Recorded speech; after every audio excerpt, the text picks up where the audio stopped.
Hello, Woodlawn. I'm Randy Gonzalez.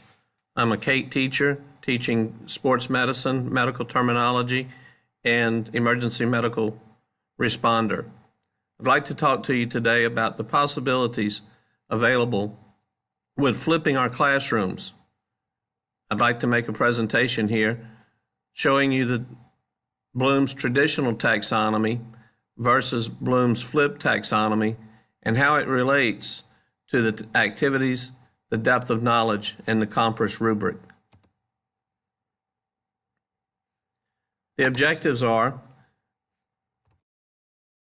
identify the steps of Bloom's taxonomy, identify the levels of Webb's depth of knowledge, identify the levels of the compass rubric, and then discuss the relationships between Bloom's compass and Webb's DOK in a traditional versus flipped classroom setting. And finally, to discuss the next steps needed to possibly flip our classrooms. If we look at Bloom's taxonomy and the types of activities, we know that the amount of class time decreases as you go up the pyramid. Therefore, the majority of our time are spent with the lower levels of Bloom's taxonomy. The first stage of Bloom's is remembering, or basic understandings, mainly done in the classroom through lecture, videos, examples, analogies, audio, and illustrations. Not much homework is done here. Then we move to understanding. We start with questioning and discussions, presentations, our formative assessments, finding out what the students know. And then we send them home.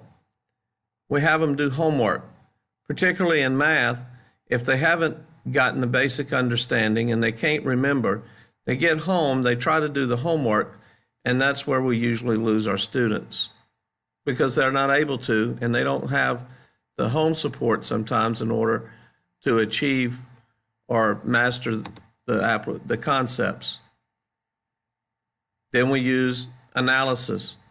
Again, most of this is done at home and out of class, where students don't have the resource of the teacher to assist in facilitating their learning. And finally, creation and evaluation. This is also done a lot of times at home, or we only reserve that for our days that we're going to be observed.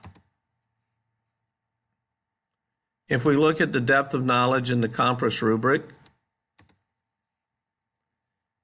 at remembering in our classroom is basic understanding or basic concepts. 2 + 2 is 4. Then we get to understanding. We might ask, well, if I have 2 apples and 2 oranges, how many fruits do I have? Well, I have 4. And again, we still using our basic knowledge and our basic compass rubric. Now, as we get better, our discussions can increase to a depth of knowledge 3. And as that happens and students become more involved, our compass rubric will increase also. Next is application. And here we start telling students, the students are using projects and using role play in the classroom, and they're teaching other students. But us as teachers are still part of the center of attention. Analysis. This is where students start getting a higher understanding. They take these concepts and apply them to real-world situations. And finally, creation and evaluation. Students have a very deep knowledge, have to have a very deep knowledge now, and they're at the center of the activities. And these last 2 steps, we as teachers typically save for days that we're going to get observed.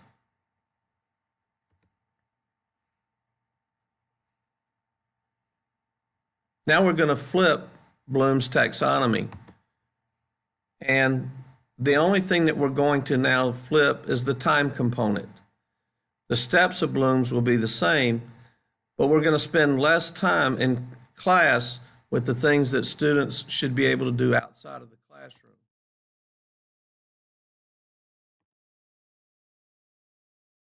First is remembering.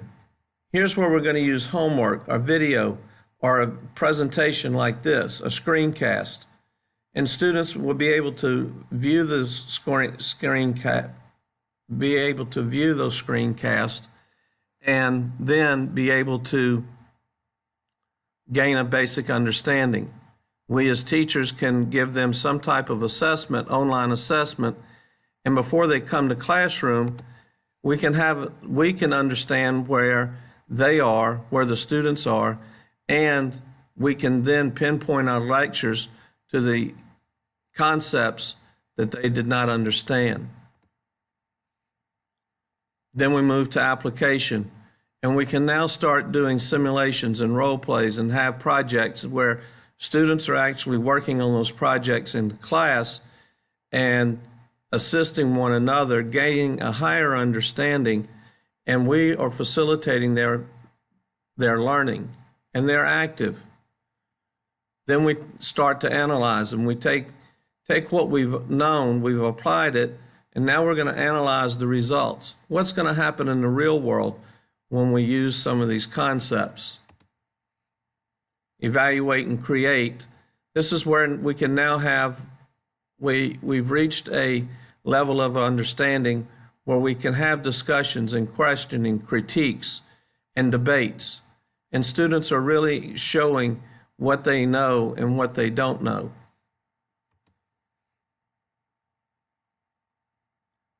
The flipped learning pyramid, we're now going to look at the average student retention rates. The National Training Laboratories did this initial study, but no one could ever find any hard and fast data. However, we can look at this and see that lecture is at 5%, reading is at 10%,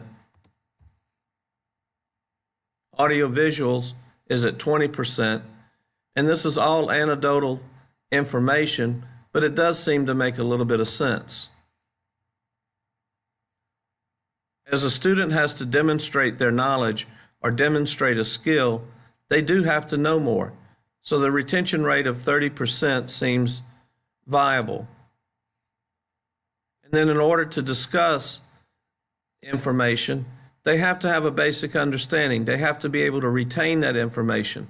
I always tell my students, I can't have a discussion with you about rap music because I don't understand rap music. I don't know anything about any of the artists. However, they can't have a discussion with me about sports injuries because they have very little knowledge about it. They have to get a basic understanding from lecture, reading, demonstrations, audio, visual, and then be able to have a discussion. Practice doing something.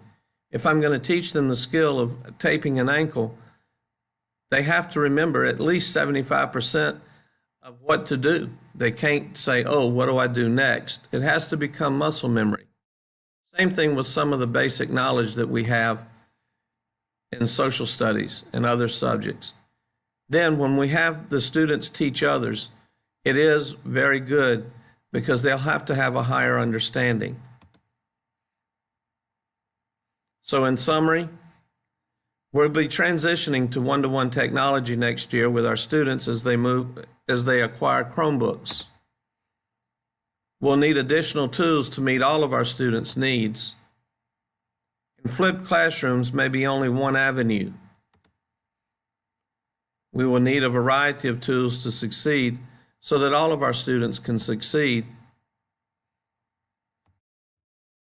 As we have our goal should be increased student learning, increased rigor, and an avenue for teachers to score a 3 or 4 on a regular basis and not just have a dog and pony show. Up next is our March 16th professional development, Flipping 404. I look forward to sharing some more information about flipping a classroom with you. This is my first attempt at a screencast. I know it's not perfect, and I don't have editing software to go back and recut. And I'm doing this at a late time, so excuse the interruptions, and as we all learn, we'll get better. Thank you for your time, and look forward to seeing you tomorrow.